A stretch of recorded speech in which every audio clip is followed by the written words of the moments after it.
สบายดีมาพบกับลินเศร้าล่องพะบางพากินมื้อนี้อากาศร้อน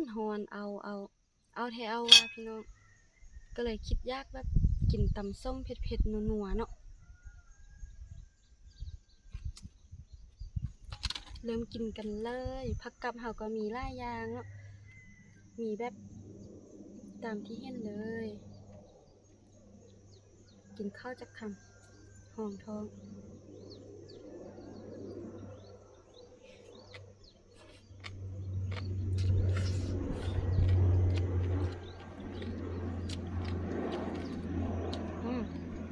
มีข้าวปุ้นนำ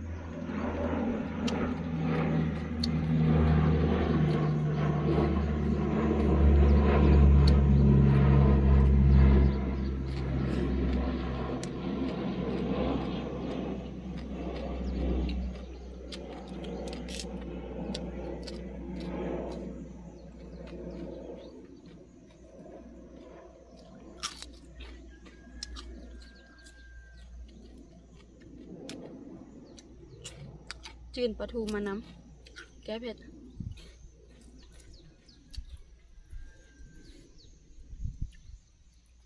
เผ็ดนัว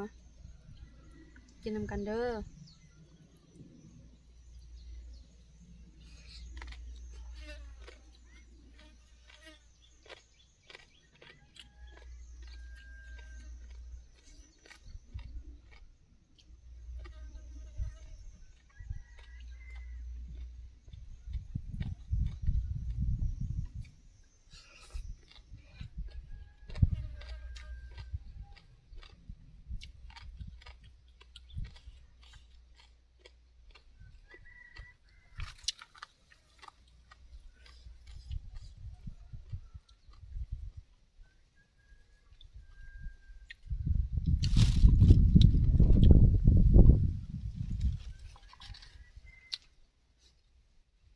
ป้า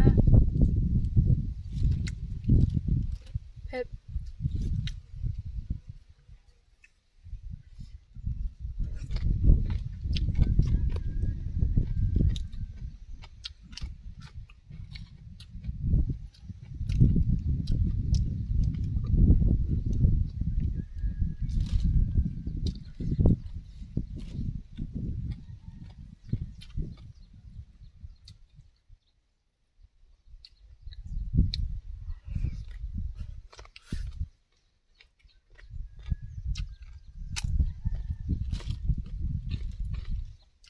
ทั้งเผ็ดทั้งนัว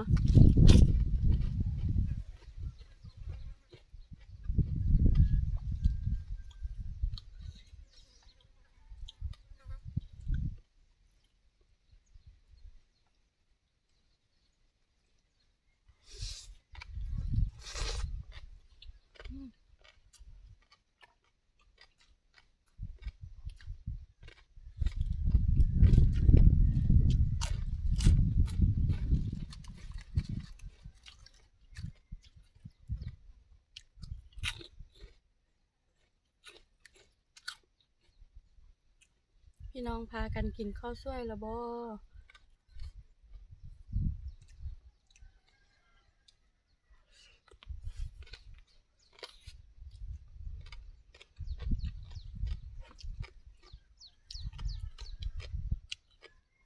ไผกินหยังกะบอกกันเด้อ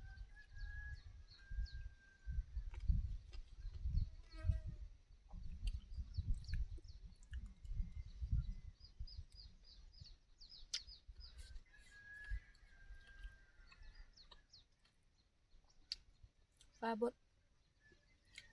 เดี๋ยวกระบดเดี๋ยวกระแดด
อืม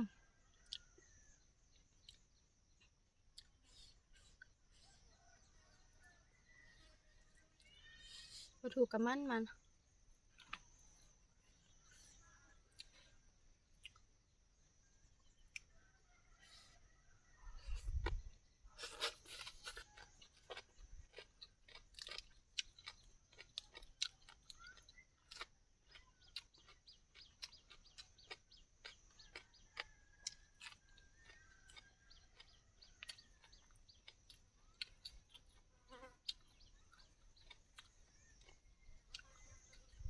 เมื่อวานนี้ฟ้าบด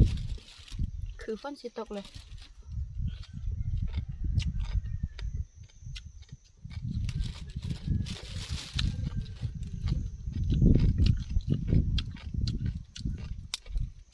เมื่อวานนี้บ้านผู้ใดฝนตกได้น้อ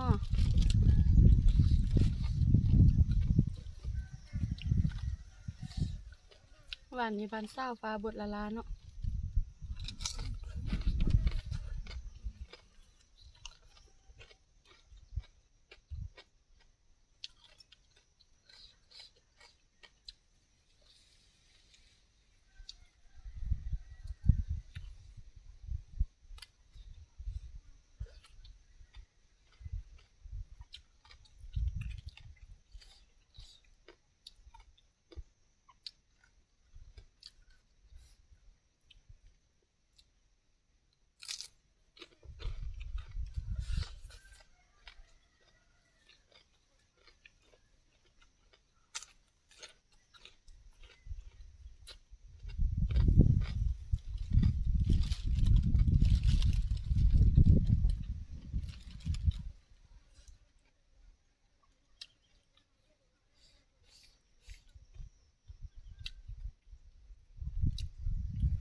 อืม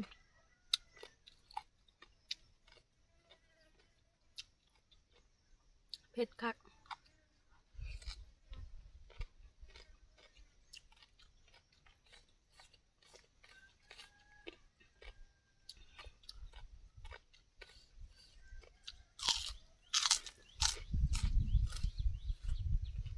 อืม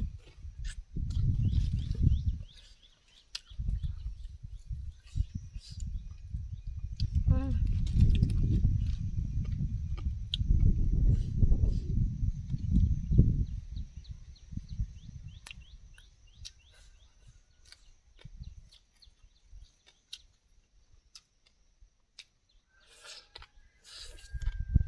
อืม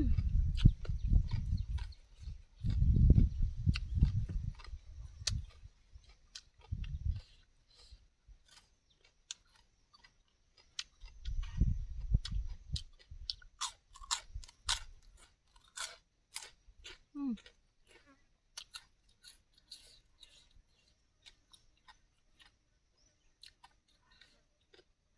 พากันให้ย่างกินข้าวกะค่อยกินแซ่บๆเด้อ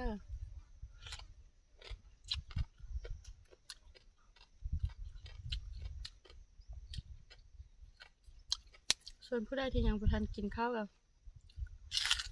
มาเด้อแซ่บๆนำกัน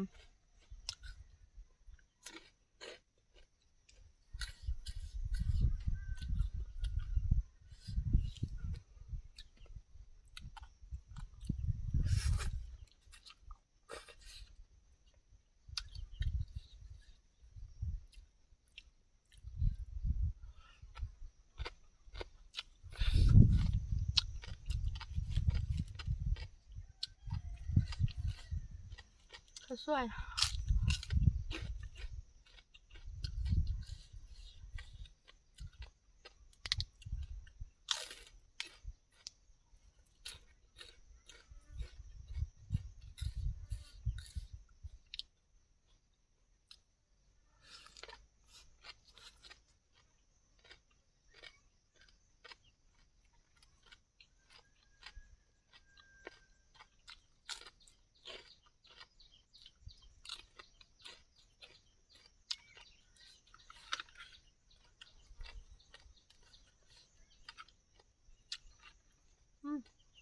มารีอยู่พี่มา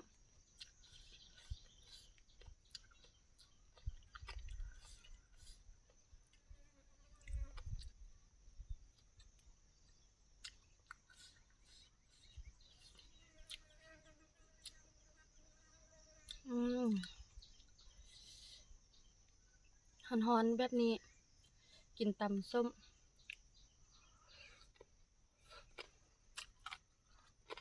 สะใจ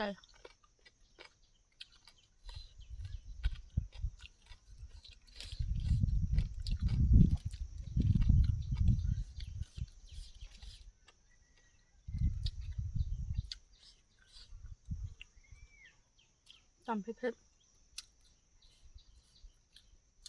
เข้ากับบรรยากาศฮอน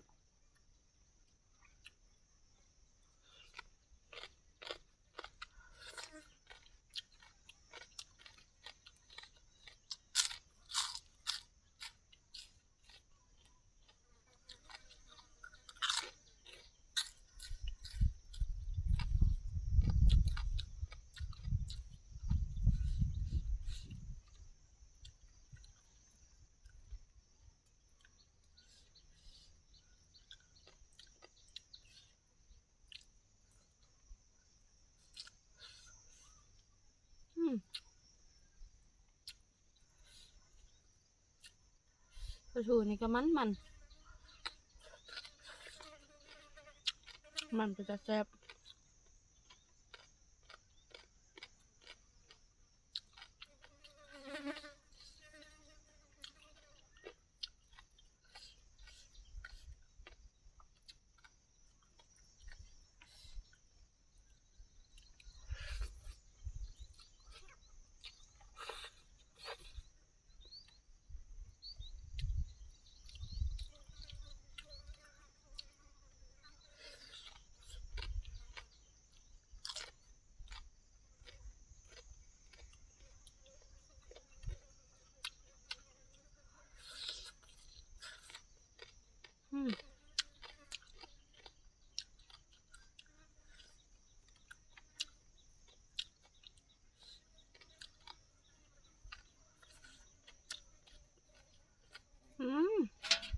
บางวัน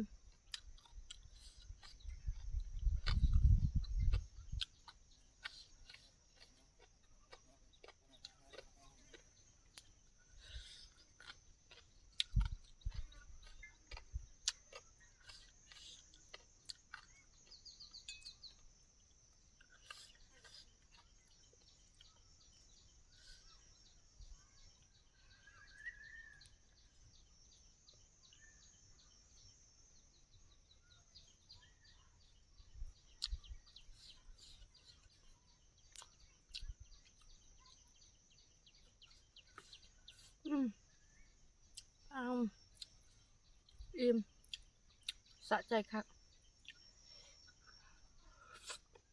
ทั้งเผ็ดทั้งนัว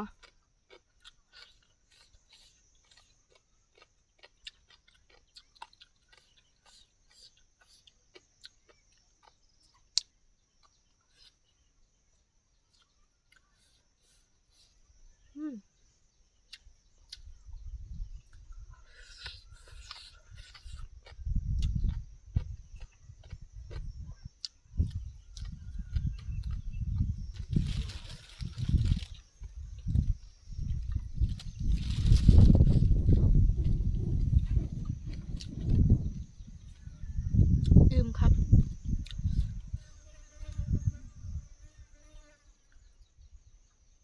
ขอขอบใจที่ติดตามรับชมเศร้าเด้อเศร้ากับบุมีหยังจะมาตอบแทนเนาะนอกจากคำว่าขอบใจแล้วก็ฝากกดไลค์กดแชร์กดติดตามให้เศร้าเด้อสบายดี